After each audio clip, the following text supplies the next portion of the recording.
आदि दैविक और आध्यात्मिक भेद से दो उपाधियों को लिया, आदित्य और अक्षी, और दोनों उपाधियों में एक ही सत्य ब्रह्म अहम और अहन नामों से भिन्न करता विभिन्न गुणों से युक्त उपासना का वर्णन कर दिया। और अब उपाधियां परमात्मा का एक नहीं है, अनेक हो, इसलिए कोई जरूरी नहीं आपको आदित्य और अक्षय पुरुषों को अभेद करता हुआ परस्पर अन्योन्य प्रतिष्ठित करते हुए ऋषि प्राणादि के द्वारा ऐक्यता करते हुए अहम और अहम नामों को विशिष्ट करता हुआ उपासना करें, ये कोई जरूरी नहीं है।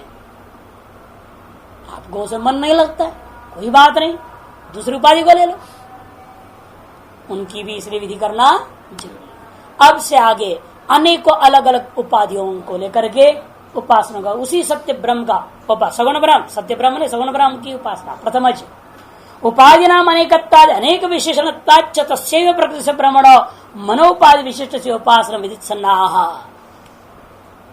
उपाधि नाम अनेकत्वाद, उपाधियां एक नहीं अनेक होते हैं, और इतना है केवल उपाधियां ही अनेक है इतनी ही बात नहीं, किंतु विशेषण भी अनेक है।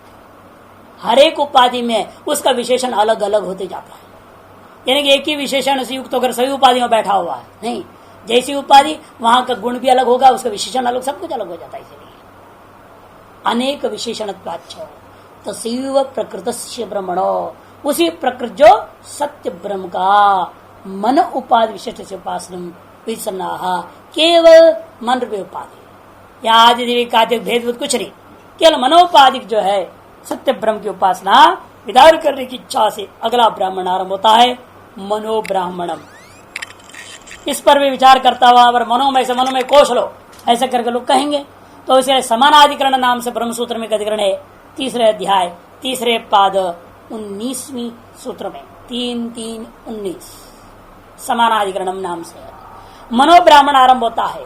मनोमयोयम पुरुषो भासत्य तस्मिन्नंतर हृदये यथा व्रीहिर्वायवो वा सयेष सर्वस्यईशानः सर्वस्याधिपति सर्वमिदं प्रशास्ति यदिदं किंच। एक ही कंडिका रूप है ब्राह्मण है, अनेक कंडिकाएं नहीं इसमें। मनोमयोयम पुरुषो भासत्य, प्रकाश ही जिसका वास्तविक स्वरूप है। भा सत्य, भास है, भासत्य एक पद है, भा अलग, सत्य अलग का नहीं करना, भासत्य एक पद है। सत्य मने स्वरूपम, वास्तविकम स्वरूपम, भाहा मने प्रकाश, प्रकाश ही है वास्तविक स्वरूप जिसका, बहुवचन समास, भाहा मने प्रकाश, आत्मकम एव सत्य मने स्वरूपम वास्तविकम रूपम यस्य इति भासत्य पुरुषः। कौन? मनोमयो, यह जो अयम मनोमय पुरुष, मनोमय पुरुष, कैसा मनोमय पुरुष की बात हो रही है यहाँ? कहते हैं जो प्रकाश स्वरूप वाला है। ऐसे जो मनोमय पुरुष कहाँ रहता है? ये उपाधि अंतर हृदय, इस हृदय के भीतर रहता है। कितना लंबा चौड़ा हृदय के भीतर? यथा व्रीरवायवो वा, अत्यंत सूक्ष्म। अरे सूक्ष्म है, इसके अवयवों वाला है क्या? जड़ है क्या ये? नहीं, सयेष सर्वस्य ईशान। तुरंत बात देंगे परमाणुवाद को लेना चाहेगा कोई, यहाँ पर सूक्ष्म है, परमाणु रूप है, सावयव है, यहाँ निरवय होता हुआ भी परमाणुवत्व है वो, इत्यादि कहने वालों का बात खंडन करते हुए कह दिया सयेष सर्वस्य ईशान। वह सब का स्वामी है, सर्वस्य अधिपति, सभी का अधिष्ठान रूपा है। सर्वम इदं प्रशास्ति यदिदं किंचा, जो कुछ इस जगत में है सभी पर शासन करने वाला वही है। एतद् गुणों से विशिष्ट, अति सूक्ष्मतम, सर्वेशित्रतम, सर्वाधिपतित्वम, सर्वप्रशास्त्रत्वम, इन गुणत्रय से विशिष्ट होकर सर्वेशित्रत्व, सर्वाधिपतित्व, सर्वप्रशास्त्रत्व, तीन हो गए विशेष गुण, और अति सूक्ष्मत्व, इन चार गुणों से विशिष्ट हृदय रूपी उपाधि में स्थित मनोमय पुरुष की सत्य ब्रह्म का उपासना करना चाहिए। जो मनोमय पुरुष है वही सत्य ब्रह्म है, ऐसी उपासना करना। मनोमयो मन प्रायो मनसी उपलब्ध मानता। मन प्राय क्यों है? कि मन में ही उसकी अनुभूति, मन सही अनुपलब्धव्यम, श्रुतिकार ने कहा है मन के द्वारा ही उसकी अनुभूति उपलब्धि हो सकती। दृश्य या तो अगर बुद्धिया कह दिया है, अंतःकरण के द्वारा ही उसका अनुभव हो सकता है, दूसरे से है नहीं। इसे मनसी उपलब्ध मानत्वा, मनसाच उपलब्ध यदि मनोमयो अयम पुरुष, मन के द्वारा उपलब्ध होने वाले से होने वाला कारण पुरुष को हम मनोमय कह देंगे। चाहे सगुण ब्रह्म है चाहे निर्गुण ब्रह्म है, दोनों ही मन के द्वारा उपलब्ध होता है। क्यों? निर्गुण हो तो सर्वव्यापक है, अभी मन के द्वारा ही जो है वहां पर सर्व निर्विशेष वृत्ति के द्वारा ग्रहण किया जाता है, अखंडाकार वृत्ति से ग्रहण होता है। और सगुण के लिए जरूरत नहीं अखंडाकार वृत्ति का, वो जो है ना दूसरा बैठा हुआ है वही हृदय में ही, दो चिड़िया है ना, एक जीव एक ईश्वर, सगुण ब्रह्म सत्य ब्रह्म ही बैठा हुआ है। बस मन जगत को देखना बंद कर दे, अपने साथी को देख ले, साक्षी रूपेण विद्यमान व अंतर्यामी हिरण्यगर, जो भी नाम से कहो वहीं बैठा हुआ है ईश्वर, उसको देख लो सगुण सत्य ब्रह्म को। इसलिए कहते हैं वह वही है, साथ ही साथ होने से मन के द्वारा ग्राह्य, साथ में रहने वाला, हृदय रूपी अधिष्ठान में स्थित होने के कारण उसको मनोमय कर दिया। मनोमयो अयम पुरुष भा सत्य, क्या क्या करते हैं? भा एव सत्यम, सद्भाव स्वरूप यस, भा मने प्रकाश, अजड़ प्रकाश आख्यन ज्योति भाव, यहाँ पर भा अजड़ात्मक प्रकाश लेना, जड़ प्रकाश नहीं लेना। यह टॉर्च का है, लाइट का है, सूर्य का है, सब जड़ प्रकाश है। अजड़ात्मक प्रकाश, चेतनात्मक प्रकाश ही है वास्तविक स्वरूप जिसका। क्योंकि जो भी है, चाहे जीव हो, चाहे ईश्वर हो, चाहे हिरण्यगर्भ को हो, सूत्रात्मक हो, अंतर्यामी को हो, जो भी आप लेंगे नाम, इन सब का वास्तविक स्वरूप क्या है? चेतनात्मक प्रकाश स्वरूप है या नहीं? ये सभी का जो ब्रह्म स्वरूप है वही सबका वास्तविक रूप है, और बाकी जो रूप आयु है वो औपाधिक औपचारिक। इसलिए कहते हैं सत्यम की व्याख्या क्या है? सद्भाव स्वरूपम यस्य स्वयं भासते, भास्वरे, उसका अन्य शब्द प्रयोग कर दिखा दिया, वर्च प्रत्यांत भास्वर। मनसा सर्वार्थो भासकत्वात् मनोमयत्वाच्च अस्य भास्वरत्वम्। मनसः इत्यादि अपरवर्त इत्यादि का दो अर्थ कर रहेंगे, मूल में कर तो ही है मनसः सर्वार्थ भासकत्वात्, मन सर्वार्थ का अवभाषक है, उसे प्रकाश का तो ही है। जो प्रकाशक है वो जरूर प्रकाश रूप है, वो प्रकाशक है उसे प्रकाश रूपता माननी पड़ेगी, नहीं तो प्रकाश का तो कहां से आएगा? जड़ में तो प्रकाश का आएगा नहीं। इसलिए सकल पदार्थों का उपासक होने से जो मन है उसी को मनोमयत्वाच्च अस्य, इस पुरुष को क्या कहा? मनोमयत्वाच्च भास्वरत्वम, भास्वरत्व का मन सर्वार्थ का उपासक है और तारस मनोमय यह पुरुष है, इसलिए इस पुरुष को भास्वर कर दिया। नीचे दूसरी व्याख्या टिप्पण में 2 नंबर, अस्य मनोमयत्वा, या मनसा के ऊपर 2 होना चाहिए, नंबर नहीं है मूल भाष्य में, मनसा के ऊपर 2 नंबर दे देना। भाष्य में अभी जहां पढ़े थे मनसा, आप मंत्र में ढूंढ रहे हो, भाष्य में जहां मनसा अभी पढ़ा था शुरू, पहला पंक्ति है शब्द, तीसरी पंक्ति का, वहां 2 नंबर छपी नहीं है, लिख लेना 2। उसका नीचे देखिए अभी, अस्य मनोमयत्वात् मनस सर्वार्थ भास्कत्वात् अस्य भास्वरत्वम इत्यन्वय, ऐसा कर दो। जिसलिए यह ब्रह्म मनोमय है, अतएव मन में भी प्रकाशन कर सामर्थ्य आया, तमेव भांतम अनुभाति सर्वम यस्य भास्वरम इदम ही भाति वाली बात घटा रहे हैं। वह प्रकाश रूप था और वह मनोमय हो गया, मन रूपी उपाधि वाला हो गया है, अतएव मन में भी प्रकाशकत्व आ गया, नहीं तो मन में नहीं आता प्रकाश। जिसलिए ब्रह्म प्रकाश रूप है, अतएव सर्व प्रकाशकत्व उसके अंदर है, वह गुण मन में भी आ गया, क्योंकि मन उसका उपाधि हो गया। यदि मन ब्रह्म का उपाधि नहीं होता तो मन में सर्वाभासकत्व नहीं आ सकता था। इसलिए कहते हैं कि अस्य मनोमयत्वात्, वह ब्रह्म मनोमय हो गया, इसी कारण से मन के अंदर सर्वार्थ भासकत्व आ गया। और मन में सर्वाभास को लेकर के उस आत्मा में क्या कह रहे हैं हम? सर्वाभास कह दिया। यदि आत्मा से भिन्न कोई सर्व नहीं है, न कोई सर्वाभाषक है, वास्तविक रूपेण ब्रह्म में सर्वाभाषक नाम के धर्म हो नहीं सकता कि सर्वम का है, जगत है, उसका वो भाषकत्व ब्रह्म में नहीं है कि ब्रह्म से भिन्न सर्व है ही नहीं। स्व भिन्न का तो प्रकाशकत्व आएगा, लेकिन फिर भी ब्रह्म में सर्व प्रकाशकत्व कैसे आ रहा है? मनो द्वारा, उपाधि द्वारा। उपाधि के माध्यम से सर्व का प्रकाशन कर दिया, अतः उपाधि की महिमा से उस ब्रह्म में भी सर्व प्रकाश करता गया, भास होता गया, ऐसा भी कह रहे हैं। इत्येतत् सर्वार्थ तस्मिन् अंतर्हृदय, उस अंतर्हृदय में, हृदय से अंत तस्मिन् इत्येतत्, हृदय का भीतर, वो तस्मिन् की व्याख्या है। तस्मिन् माने कस्मिन्? अंतर्हृदय, हृदय के भीतर, यह अर्थ हुआ। यथा व्रीहिर्वा यवोवा परिमाणतः, यथा व्रीहिर्वा, व्री के ऊपर एक रेफ मात्र दिख रहा है, काट दो, इस तरफ है ना थोड़ा सा। यथा व्रीहिर्वा यवोवा, बस सीधा। जैसा व्री होता है, छोटा सा, बिल्कुल सूक्ष्म है, पहाड़ आदि के दृष्टिकोण से बहुत सूक्ष्म है ना वो। यवोवा एक महान तत्व का दृष्टि से वो अत्यंत सूक्ष्म ही है सब। इसीलिए ये नहीं कि वो वास्तव में व्रीहि के परिमाण वाला ही है, ऐसा नहीं सोचने का।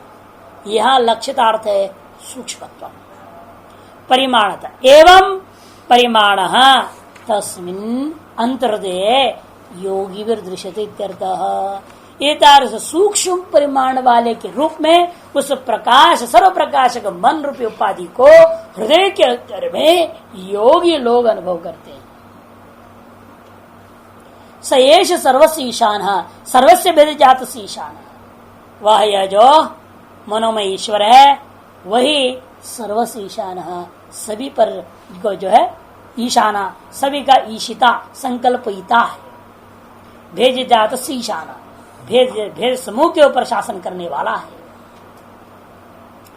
लेकिन वो प्रशासन कैसे कर रहा है?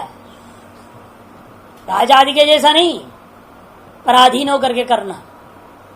स्वामित्वे सति कश्चित अमात्य तंत्र अयम तू न तथा। दुनिया में देखा जाता है जो मालिक होते हैं फिर भी वो क्या है? मंत्री आदि का अधीन ही होकर के काम करना पड़ता है। बड़े से बड़े राज्य पे क्या करेगा? मंत्री लोग विरोध करेंगे तो चुप हो जाना पड़ता है। और उसमें भी जहाँ बहुत पार्टी में खिचड़ी सरकार है, कहना है क्या वहां पर एक भी पार्टी का काम हट जाएंगे तो उसकी गद्दी गिर जाएगी ना। डर के मारे उसको चलना पड़ता है। कहने के लिए राजा स्वामी है, जैसे घर में भी यही है, कहने के लिए स्वामी, पति, मालिक, लेकिन बस नचाती है वही, और बच्चों के दिन नाचना पड़ता है। वो भी ऐसे परस्पर है सब, एक दूसरे के अधीन सभी है। सारी दुनिया ही ऐसा है। आश्रम में देखो वहां भी वही हाल। महंत है वो भी कर्म के कार्यकर्ताओं के अधीन है, छात्रों के, विद्यार्थियों के अधीन है, आचार्यों के अधीन है, नौकरों के अधीन है। किसको किसको खुश करे? कार्यकर्ताओं को खुश करते हैं तो आचार्य लोग नाराज होकर भाग जाते हैं। आचार्यों की प्रसन्नता करने करते हैं तो कार्यकर्ता लोग नाराज हो जाते हैं। इसको सपोर्ट करो, उसकी राज चल रही है, हमारा कुछ नहीं, काम धंधा हम करें, और आचार्य दो पाठ पढ़ा दिया तो बस उसके अधिकार चल दिया। ये कैसा होगा? वो बिगड़ रहे हैं, क्या करें? मुसीबत है महंतों की। बड़े बड़े आश्रम में आप देख ही रहे हैं, आचार्य के 2 महीने के लिए भाग जा रहा है, क्या करेगा बेचारा? परेशान है, उसकी कोई पूछता ही नहीं, उसे कोई वैल्यू ही नहीं लग रहा, उसे महसूस होता है ना, उसको मेरे को तो पूछता ही नहीं। कार्यकर्ता लोग अपना काम कर रहे हैं, नियम काम चला रहे हैं, और उसको कोई अधिकार ही नहीं। भागता है, फिर 2 महीना के लिए कथा उतर करके फिर घूम फिर के आता है, बटोर रहा है। कभी भी किकआउट हो जाए तो अपने बना के बैठना है, क्या करें? हर जगह चाहे साधु हो जाए, कुछ भी हो जाओ, परस्परम भावयंत ही जीना पड़ रहा है। यावत अभय प्राप्ति नहीं होती तावत पर्यंत दुर्दशा भुगतनी पड़ेगी। चलो अभय प्राप्ति न भी हो, लेकिन यावत ईश्वर निष्ठा प्राप्ति नहीं होती तब तक तो भय पराधीन होकर जीना ही पड़ेगा। योगक्षेम वहाम्यम पर जब तक आपकी अटूट निष्ठा नहीं होगी तब तक पराधीन होगी, जीना ही पड़ेगा, कोई रास्ता नहीं है कि नहीं। समस्या यहां पर आता है, साधु भले बन गया, सब कुछ हो गया, छोटी भी काट दी, जनों भी फेंक दी है, सब कुछ कर गया, लेकिन अभी भगवान है या नहीं यही उसे पता नहीं है तो कहना पड़ेगा। क्यों? लोग कहेंगे अरे कैसे महात्मा, कैसा हिंदू, भगवान ही बोलता है, इसलिए कहता तो है हाँ भगवान तो है, लेकिन ये नहीं मानता है कि भगवान ही सब कुछ देखभाल करता है। योगक्षेम वहाम्यहम पर बिल्कुल किसी को विश्वास नहीं है। पढ़ते हैं, पढ़ाते हैं, सुनाते हैं, व्याख्या करते हैं, लेकिन कोई नहीं मानता है। सबको यही पता है कि हम मेहनत करेंगे, हम भक्तों को पटाएंगे तो आएगा, नहीं तो नहीं। सब सिद्धुपास्य हो जा रहे हैं, है ही नहीं। भक्त पराधीन परमात्मा हो जाता है ना, महात्मा हो गए तो कौन सी बड़ी बात है। तो लेकिन ऐसा नहीं है, मोक्ष के मार्ग में चलने वालों के लिए वो फॉर्मूला भी नहीं लगा। भक्ताधीन परमात्मा भले ही हो जाए, लेकिन आप भक्ताधीन ना होइए यदि मोक्ष चाहते हैं। इसलिए कहते हैं यहां पर ये जो है ना वह सर्वस्व ईशान है, दृष्टान्त स्वामित्व सती कच्चित अमात्य तंत्रो अयंतु न तो था। यानी ये जो ब्रह्म है, सत्य ब्रह्म ईश्वर जो सर्वांतर्यामी है, सभी के हृदय में मनोमय जो है उपाधि वाला होकर के विराजमान है, वह सभी का शासन करने वाला है, लेकिन परतंत्र होकर के नहीं, स्वतंत्र होकर के। अयंतु न तथा किंतरी अधिपत्य, इसको और दृढ़ करने के लिए इसलिए अधिष्ठाय पालयिता, सब पर अधिष्ठित होकर पालन करने वाला है, किसी के अधीन होकर नहीं, सब पर, सबके सर पर पैर रख करके जबरदस्ती पालन करने वाला। रामयन सर्वाभूतानि यंत्रारूढ़ानि माया, सबको नचा रहा है, तो आपके अधीन वो नहीं है ना, इसलिए सबको नचाने वाला है, अतः सभी उसके अधीन हो गए, किसी के भी अधीन वो नहीं है। सर्वम इदं प्रशास्ति यदिदं किंच यत्किंचित सर्वम जगत, जो कुछ भी है जगत है तो सर्वम प्रशासन, सब पर उसका शासन है। एवं मनोमय से उपासनात् तथा रूपोपत्ति रे फलम, या फलादेश अलग से तो है नहीं, इस मंत्र में अलग से फल नहीं बताया। ऐतार्श उपासना का फल क्या है? कहते कि भाई जो जैसा उपासना करता है फल उसके अनुरूप होता है, वो भी मनोमय ब्रह्म हो जाएगा।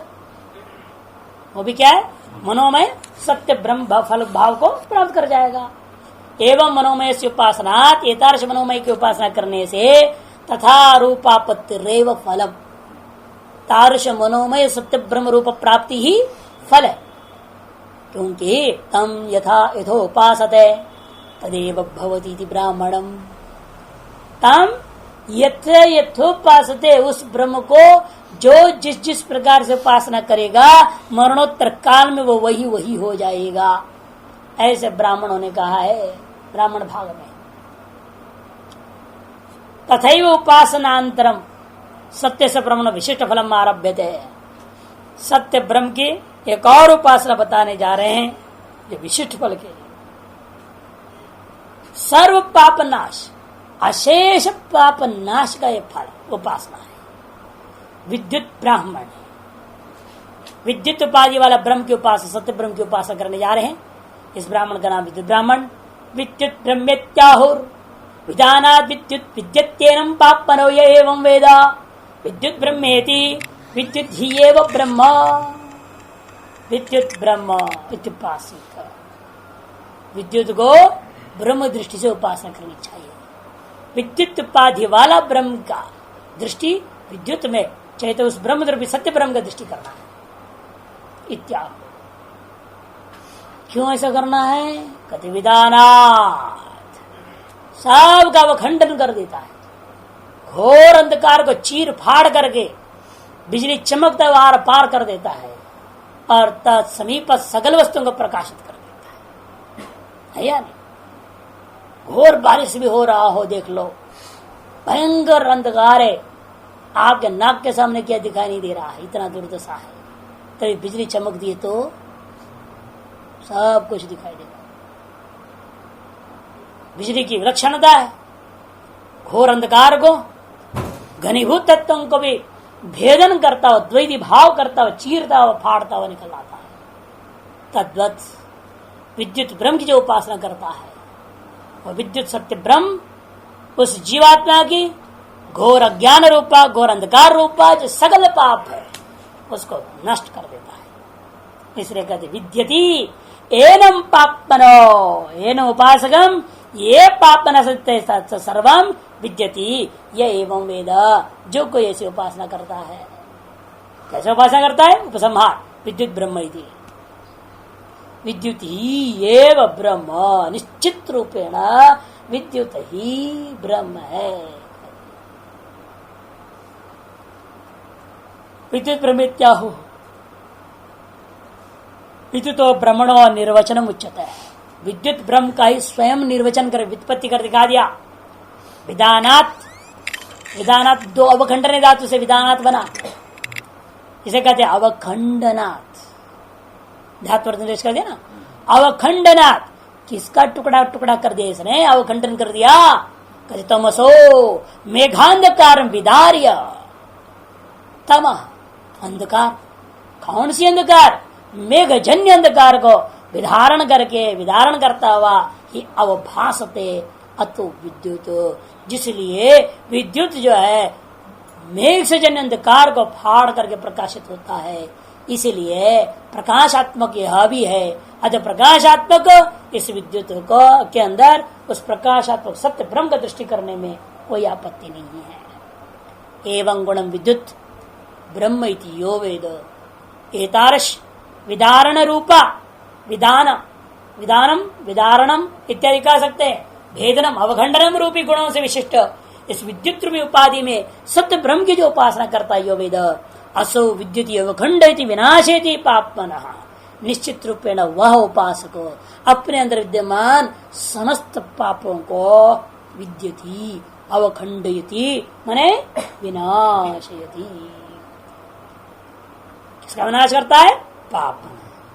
एनम आत्मानं प्रति प्रतिकूल भूता, कौन से पापों को नाश करता है? लेकिन इस जीवात्मा जो उपासक है इसके प्रतिकूल फल प्राप्ति में जो प्रतिकूल पाप हैं वो सब नष्ट हो जाएंगे।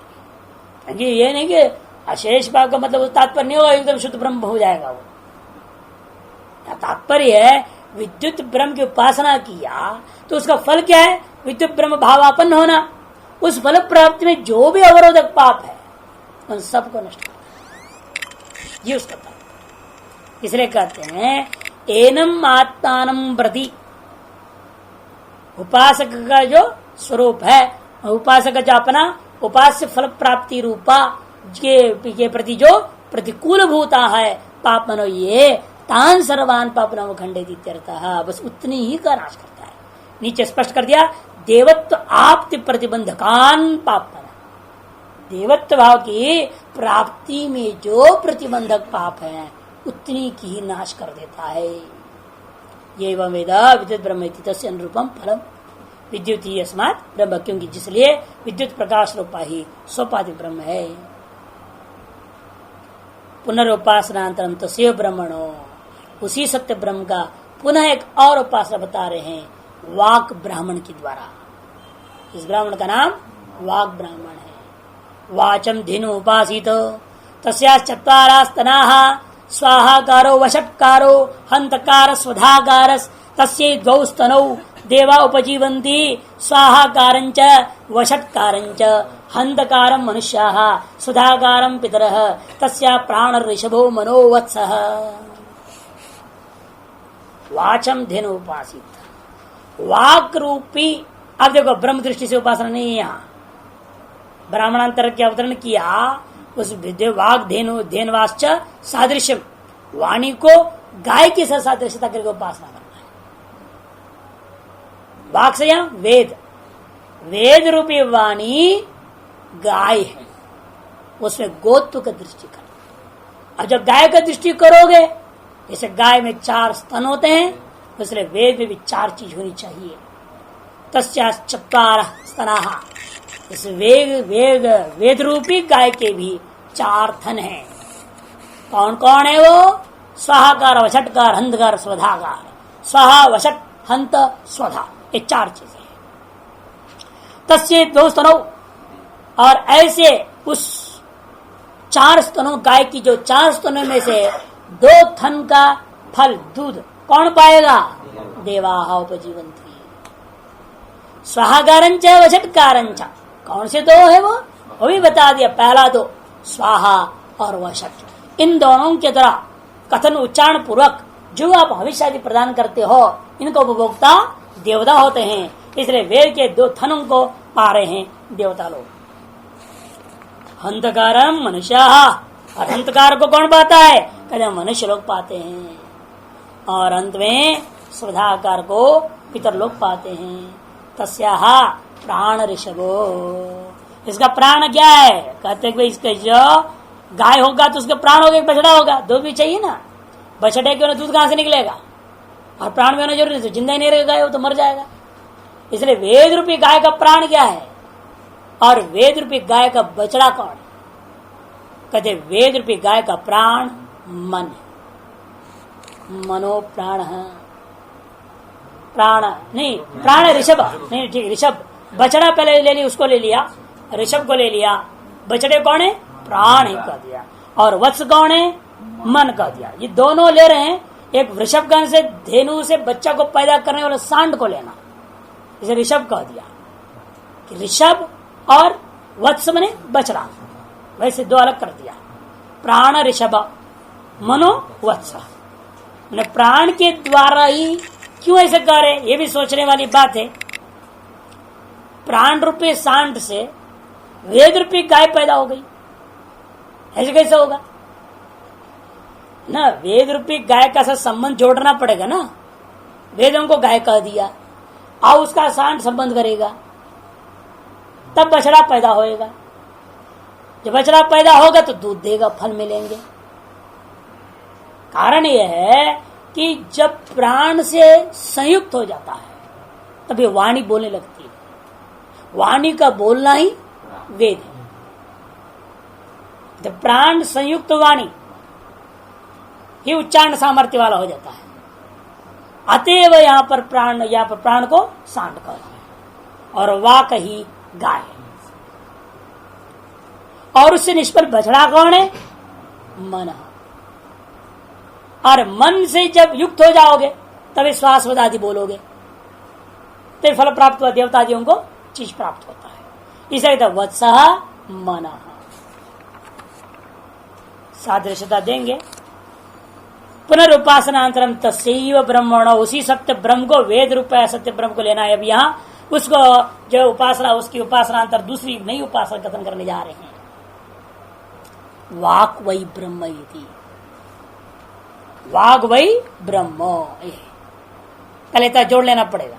वाचम धेनुम उपासित है ना, उसे पहले समझना पड़ेगा। वाग वही ब्रह्म इति, वाक मने वेदत्रयी रूपा वाक, वही ब्रह्म है इति।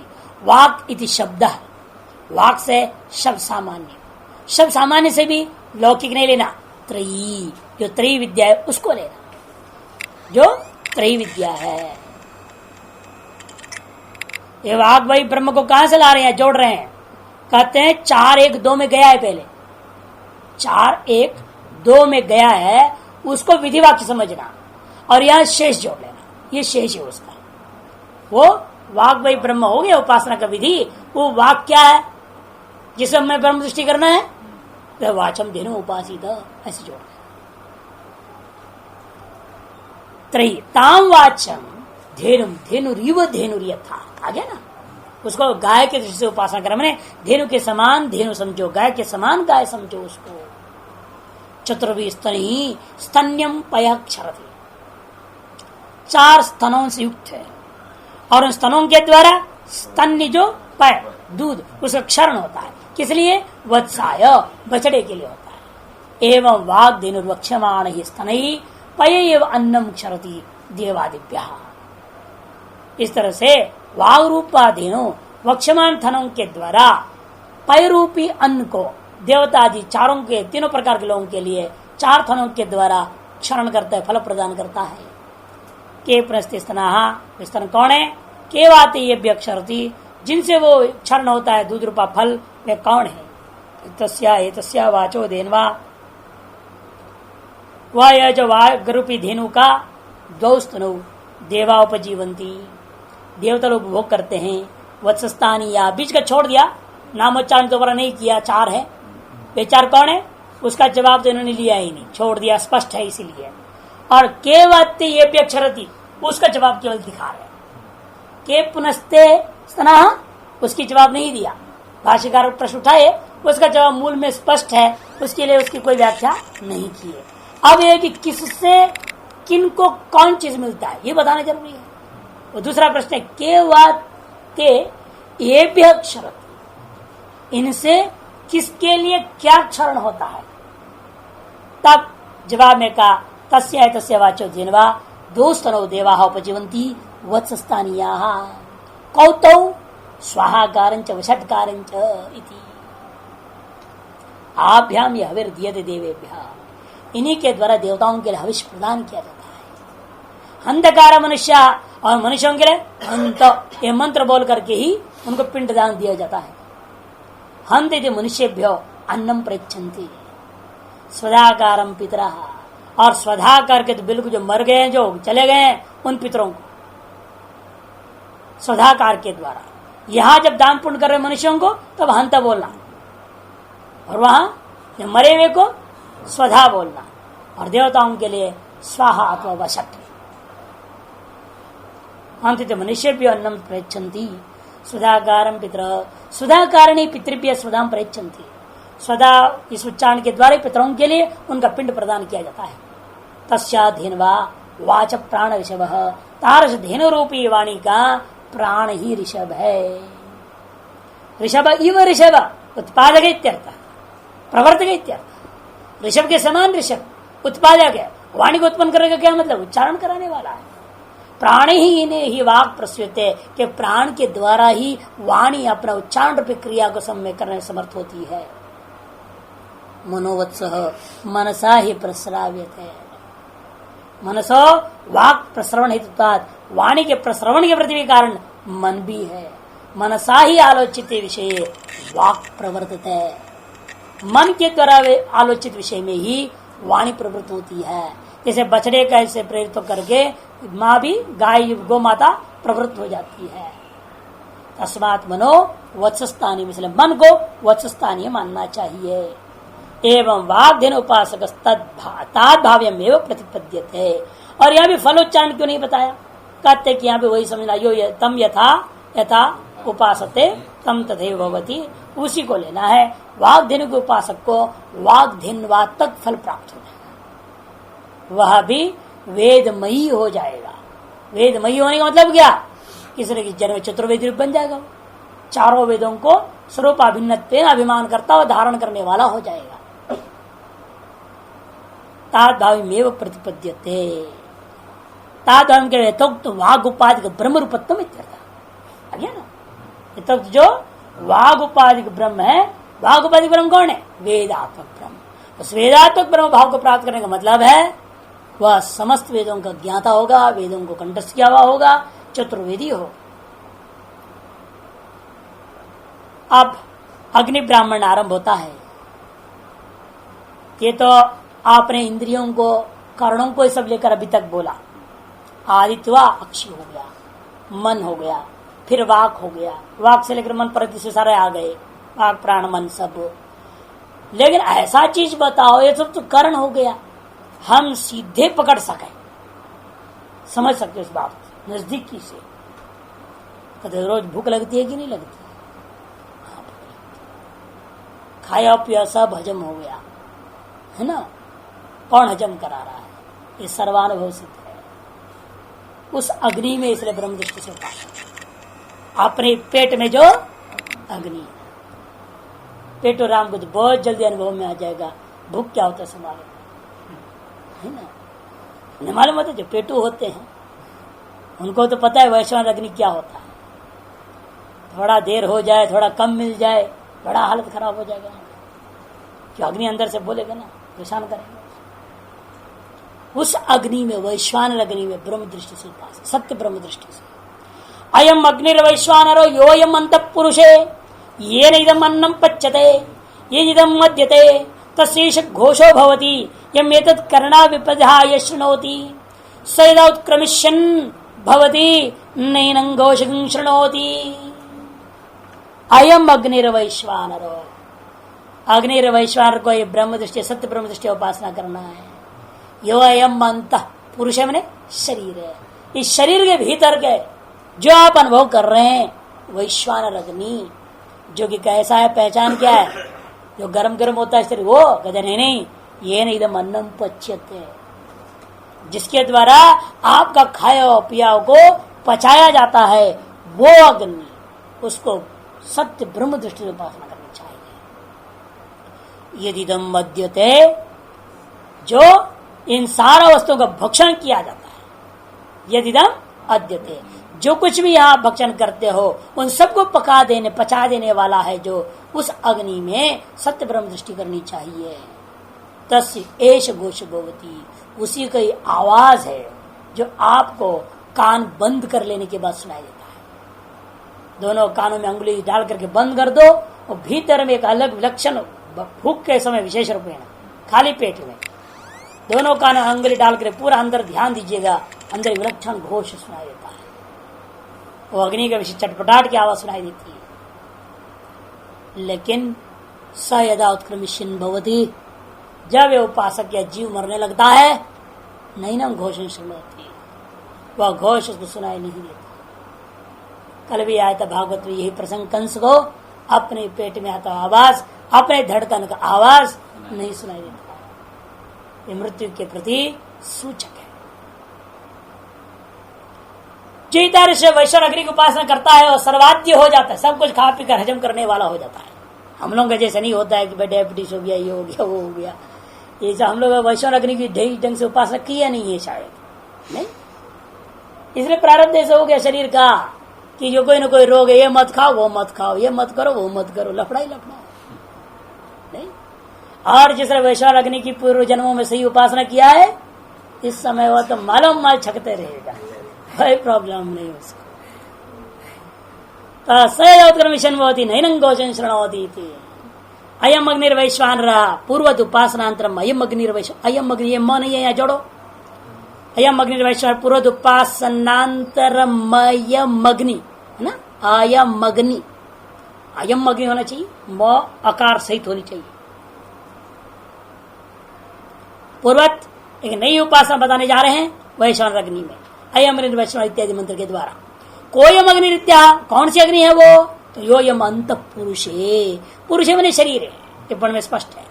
किम शरीरारंभ को नहीं, तो ये शरीरारंभ का अग्नि की बात कर रहे हो आप, जाट जो है गर्भस्थ अग्नि, नहीं, वो नहीं लेना।